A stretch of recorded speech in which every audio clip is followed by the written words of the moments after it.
Sejarah perjalanan politik kenegaraan kita pernah melalui berbagai fase dan perubahan sebelum tiba pada bentuk Negara Kesatuan Republik Indonesia atau NKRI seperti saat ini. Salah satu fase yang pernah berlangsung adalah fase saat Indonesia berbentuk negara federal dengan nama Republik Indonesia Serikat atau RIS. Proses terbentuknya RIS dan fase pemerintahan RIS yang berlangsung singkat pada tahun 1950 ini menjadi salah satu babak penting dalam perjuangan memenangkan revolusi kemerdekaan Indonesia.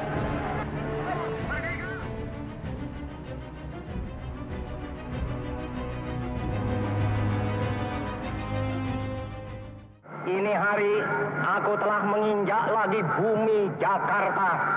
Sesudah hampir 4 tahun lamanya saya tidak bersuara. 4 kali 365 hari saya berpisah dengan rakyat Jakarta, laksana rasanya seperti berpisah 40 tahun, saudara-saudara. Fase keberadaan Negara Republik Indonesia Serikat atau RIS pernah dialami masyarakat Indonesia sejak pengakuan kemerdekaan pada 27 Desember 1949 hingga dibubarkan pada tanggal 17 Agustus 1950. Pada sepanjang 8 bulan ini, Negara Republik Indonesia yang dibentuk sehari setelah proklamasi kemerdekaan mengalami perubahan bentuk sebagai konsekuensi berubahnya konstitusi negara dari bentuk negara kesatuan menjadi negara federal. Itu adalah suatu proses yang harus kita jalani untuk mencapai dan mewujudkan kemerdekaan kita yang berwujud seperti sekarang. Kan negara federal itu sebenarnya tidak jelek juga kalau di dalam ide yang sebenarnya. Itu sama saja lah dengan negara kesatuan. Itu soal pilihan saja. Tetapi negara federal yang lahir tahun 49 itu sangat jelek karena motifnya memecah belah bangsa Indonesia. Perubahan bentuk negara ini lahir dari pergumulan diplomasi yang liat untuk mempertahankan kemerdekaan dan keberadaan negara Republik Indonesia, terutama ketika Perang Kemerdekaan yang berlangsung sejak proklamasi kemerdekaan tak kunjung bisa memaksa Belanda mengakui kemerdekaan bangsa Indonesia. Belanda tidak berhasil menghancurkan TNI sebagai kekuatan revolusi. Ya. Tapi sebaliknya, TNI juga tidak berhasil mempertahankan daerah secara utuh. Jadi sebetulnya itu stalemate. Ya. Belanda menguasai Maguwo, menawan Bung Karno, Hatta, Ali Sastra, segala macam. Tapi dia juga tidak bisa menguasai seluruh daerah TNI. TNI juga tidak bisa secara seluruh tetap mempertahankan kota-kota yang diduduki oleh Belanda. Sebelum proklamasi kemerdekaan 17 Agustus 1945, wacana tentang negara federal pernah mengemuka dalam rapat-rapat Badan Penyelidik Usaha-Usaha Persiapan Kemerdekaan Indonesia atau BPUPKI. Namun dalam rapat BPUPKI, wacana ini kalah dengan pendapat yang menghendaki bentuk negara kesatuan. Setelah proklamasi kemerdekaan, Belanda yang tidak mau kehilangan kekuasaannya di Indonesia kembali menghidupkan gagasan federalisme. Belanda sejak dari awal itu memang berusaha menciptakan satu bentuk negara di mana dia bisa paling tidak tetap mempertahankan pengaruhnya setelah Indonesia merdeka. Oleh karena itu Anda lihat Belanda selalu berusaha untuk membangun suatu sistem pemerintahan yang membuka ruang bagi dia untuk tetap mempertahankan pengaruhnya. Nah, salah satu pemikirannya adalah dalam bentuk federalis. Gubernur Jenderal Hindia Belanda, H.J. van Mook, yang pada tahun 1946 ditugaskan kembali ke Indonesia, memulai upayanya membentuk negara federal dengan menggelar konferensi Malino di Sulawesi Selatan pada bulan Juli tahun 1946. Konferensi ini membuka jalan kemunculan sejumlah negara bagian. Malino ini diadakan dengan prinsip-prinsip pemikiran. Yang pertama adalah Australia menarik pasukannya dari Indonesia Timur itu per tanggal 15 Juli. Jadi Van Mook waktu itu sebagai Letnan Gubernur Jenderal itu kemudian punya gagasan itu. Pesertanya banyak, pesertanya puluhan daripada orang-orang yang Indonesia Timur. Kebanyakan adalah para priai-priai. Disitulah untuk pertama kali muncul ide kalau akan dibentuk suatu kesatuan negara yang nanti akan diserahkan oleh Belanda ini berbentuk satu federasi. Untuk memuluskan rencana pembentukan negara federal, Van Mook menginisiasi pertemuan lanjutan di Pangkal Pinang, Pulau Bangka. Di tengah upaya pembentukan negara federal ini, Belanda menerima tawaran Inggris untuk berunding dengan pemerintah Republik Indonesia. Setelah menyetujui kesepakatan gencatan senjata sebulan sebelumnya, pada bulan Desember 1946, Belanda dan Republik Indonesia berunding di Linggarjati dengan penengah Inggris.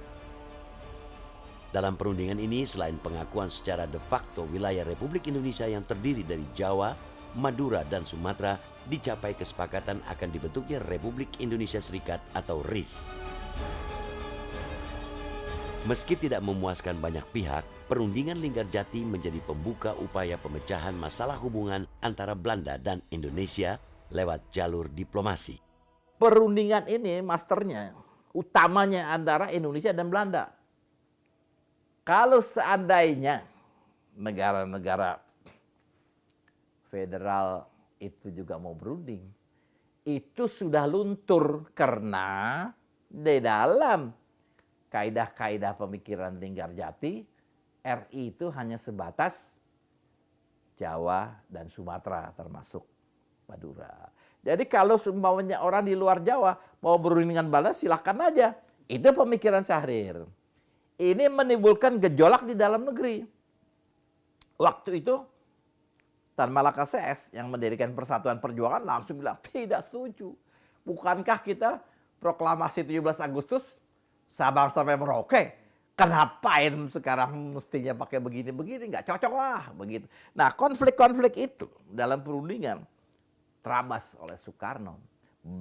Soekarno menambah jumlah anggota parlemen KNIP itu. Jumlahnya jadi banyak dan pro-republik supaya meratifikasi hasil perundingan. Indonesia tidak ada masalah. Linggarjati diratifikasi. Pokoknya parlemen mendukung habis-habisan. Tapi di negeri Belanda nggak begitu. Belanda marah-marah. Guna mempersiapkan pembentukan negara Indonesia Serikat pada tanggal 3 hingga 5 Januari 1948, Van Mook menggelar konferensi untuk membentuk pemerintahan federal sementara tanpa melibatkan Republik Indonesia.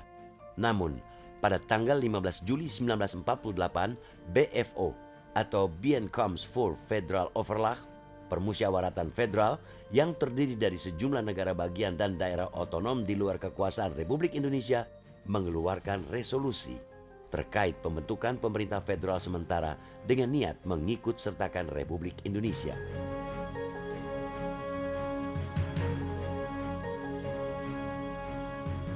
Di tengah pembentukan negara federal sementara ini, pada 19 Desember 1948, Belanda melancarkan agresi militer kedua dan menangkap para pemimpin Republik Indonesia. Namun, di luar dugaan Belanda, agresi militer itu justru banyak merugikan langkah diplomatik mereka. Semua negara-negara federal dalam memasukkan surat pemilihan siapa yang pantas menjadi presiden hanya menyantumkan satu nama.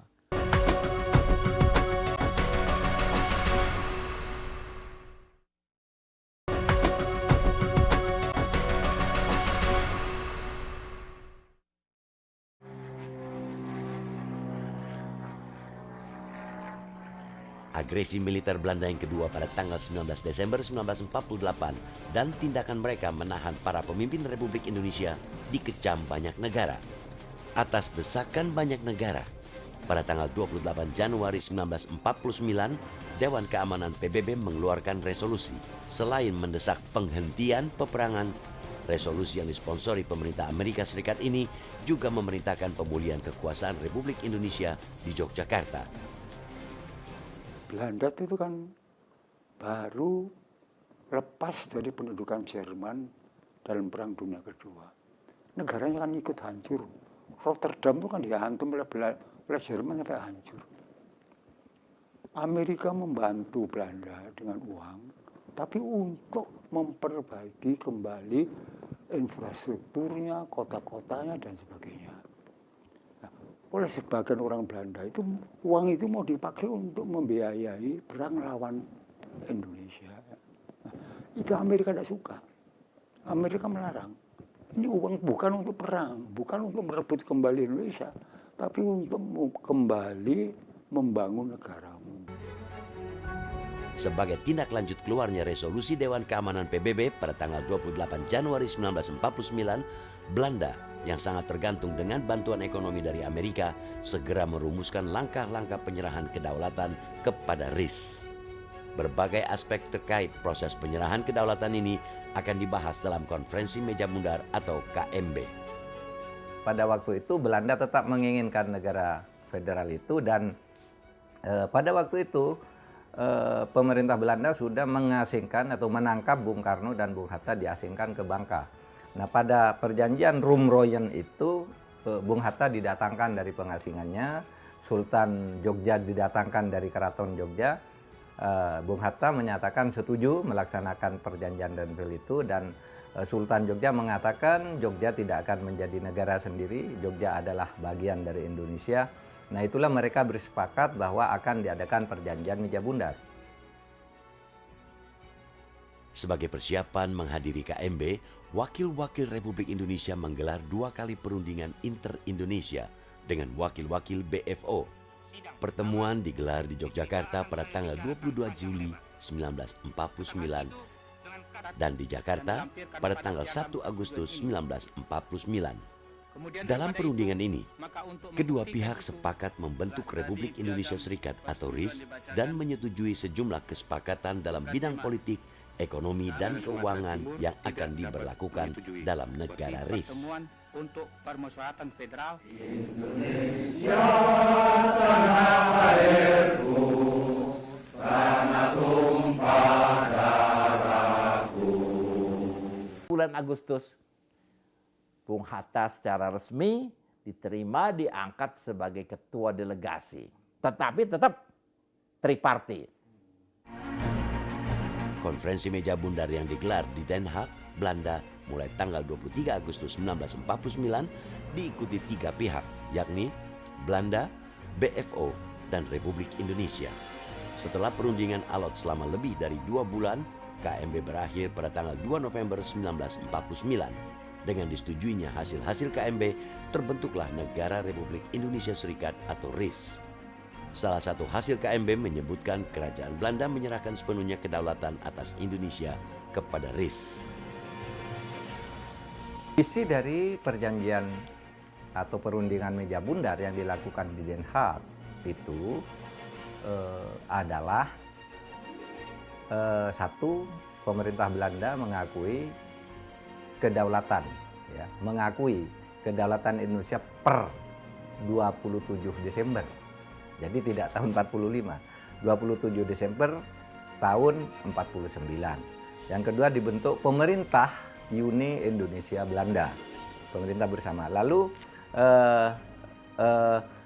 Indonesia menjadi negara Republik Indonesia Serikat, dan Indonesia wajib membayar hutang pemerintahan Hindia Belanda, penjajahan Belanda itu 4,3 miliar gulden gitu.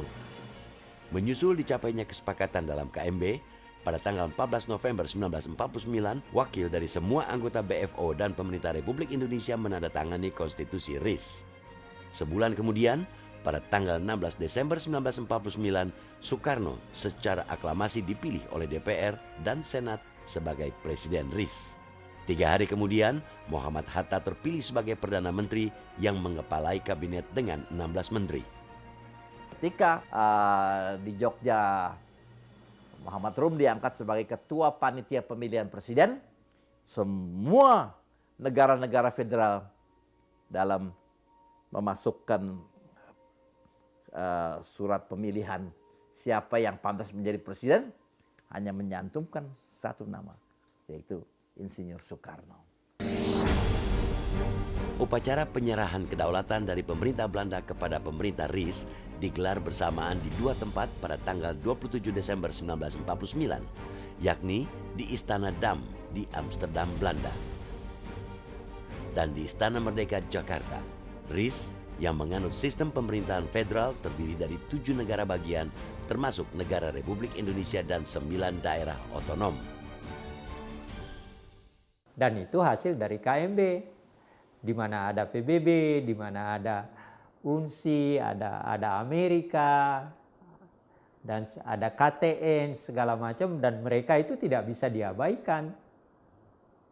Gitu. Tidak bisa. Jadi itu adalah bagian dalam proses kita menuju kepada kemerdekaan yang diakui tidak hanya oleh Belanda, tetapi juga oleh seluruh dunia. Setelah resmi berdiri, pemerintah RIS harus bekerja untuk memulihkan keadaan yang amburadul karena perang. Kabinet Hatta juga disibukkan dengan berbagai masalah internal yang muncul, sebagaimana umumnya negara muda. Akibat perang kemerdekaan, banyak prasarana kehidupan yang hancur. Masalah berat lain yang juga harus diatasi adalah terkait kondisi ekonomi yang terbelit inflasi dan defisit anggaran. Untuk mengatasi masalah ini, pada 19 Maret 1950, pemerintah merilis kebijakan pemotongan nilai mata uang 2,50 gulden ke atas menjadi setengahnya. Masalah berat lain adalah terkait pembentukan Angkatan Perang RIS atau APRIS yang merupakan peleburan Tentara Nasional Indonesia atau TNI dengan Angkatan Perang Belanda atau KNIL.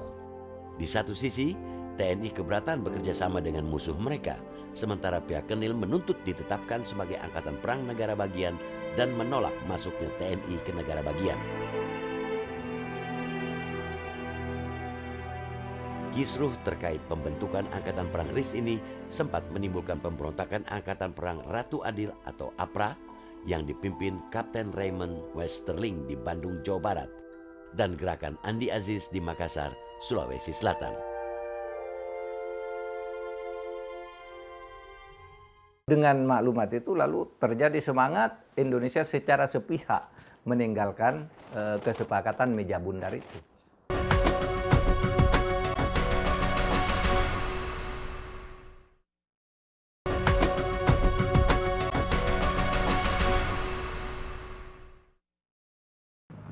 Struktur daripada negara kita sebagai federasi pada prinsipnya mungkin dipertahankan. Sistem pemerintahan federal yang diwariskan Konferensi Meja Bundar atau KMB hanya bisa bertahan singkat. Menurut Indonesianis asal Amerika Serikat George McTernan Kahin, setelah 6 minggu berjalan, sistem federal secara bertahap terus mendapat tekanan dari berbagai pihak yang menghendaki bentuk negara kesatuan. Sebagian besar rakyat di negara-negara bagian tidak puas dengan sistem federal yang dibebankan pada mereka sebagai akibat Konferensi Meja Bundar. Orang banyak yang curiga. Hatta itu kan dulu memang pejuang negara federal gitu. Jangan-jangan Konferensi Meja Bundar itu hasil keinginan Hatta juga. Tapi enggak, kalau dilihat dari seluruh dokumen Hatta pokoknya pada waktu itu sama dengan rakyat Indonesia. Pokoknya Belanda ngakui dulu dah gitu. Nah, ternyata pengakuannya ada udang di balik batu. Dia ingin memecah Indonesia dengan negara federal dan membebani dengan hutang yang besar gitu. Dengan harapan nanti kan bisa dikuasai lagi pelan-pelan. Tapi Indonesia terus berjuang sampai akhirnya kembali ke negara kesatuan itu. Di 6 negara bagian dan 9 daerah otonom, ketidakpuasan banyak berkembang menjadi tuntutan spontan dan meluas terhadap penghapusan federalisme. Kala itu, baik di kalangan rakyat kebanyakan maupun kelompok elit, ada anggapan kuat bahwa bentuk sistem negara federal tak lebih dari warisan penjajah Belanda untuk memecah belah bangsa Indonesia. Kekuatan kembali ke negara kesatuan itu memang sangat kuat bertumbuh karena apa? Diketahui bahwa tujuan negara RIS itu masih ada dalam pikiran para pejuang itu bahwa RIS federalistik ini adalah buatan kolonialis Belanda gitu. Sehingga kekuatan menentangnya memang sangat kuat. Dengan keputusan Presiden RIS, tidak lama setelah terbentuknya RIS, 4 negara bagian yakni negara Jawa Timur, negara Madura, negara Pasundan, negara Sumatera Selatan dan sejumlah daerah otonom dibubarkan dan bergabung dengan Republik Indonesia. Itu ada di dalam konstitusi RIS keterangan, ya kan, bagi daerah atau negara mana yang ingin bergabung dengan salah satu negara membentuk satu kesatuan bersama. Hampir semuanya kemudian menyatakan diri bersedia bergabung dengan Republik Indonesia. Pada tanggal 3 hingga 5 April 1950 diadakan konferensi antara RIS, NIT, dan NST. Konferensi menghasilkan putusan untuk membentuk negara kesatuan. Sebagai jalan pembentukan negara kesatuan ini pada 19 Mei 1950, negara Republik Indonesia juga dibubarkan. Memang lemah kemudian negara Indonesia di dalam negara federal itu. Pertama, pemerintah pusat tidak punya kontrol efektif terhadap negara-negara bagian. Negara bagian sendiri juga banyak dipengaruhi oleh kekuatan Belanda. Itulah sebabnya lalu muncul itu sangat berbahaya, bisa menghancurkan Indonesia pada waktu itu, sehingga muncul musi integralnya Nasir itu. Kita harus berjuang sungguh-sungguh dah gitu. 3 April itu musi integral Nasir di parlemen, berjuang secara menyeluruh. Pemerintah pusat tidak boleh lemah. Pemerintah pusat harus mengarahkan rakyat ini berjuang melawan kolonialisme yang waktu itu sepertinya disembunyikan gitu ya. Sebenarnya Belanda ingin menguasai kembali. Nah, itulah sebabnya kemudian muncul maklumat pemerintah tanggal 19 Mei tahun 50 itu merespons musi integralnya Nasir itu, keluar maklumat membentuk komisi persiapan kembali ke negara kesatuan Republik Indonesia gitu. Karena kelemahan itu, lalu dengan maklumat itu lalu terjadi semangat Indonesia secara sepihak meninggalkan kesepakatan meja bundar. 2 hari setelah penandatanganan pemberlakuan Undang-Undang Dasar sementara, pada tanggal 17 Agustus 1950, RIS resmi dibubarkan dan Indonesia kembali ke bentuk negara kesatuan dengan nama Negara Kesatuan Republik Indonesia atau NKRI. Intinya sebenarnya ide federalistik itu memang untuk kepentingan penjajah Belanda juga.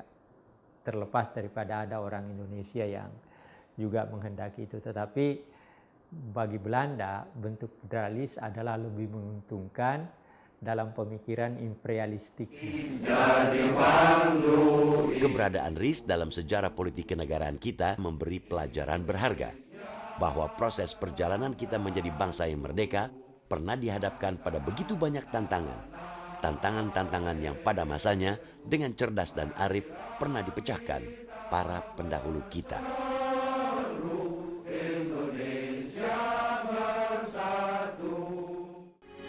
Metro TV, knowledge to elevate.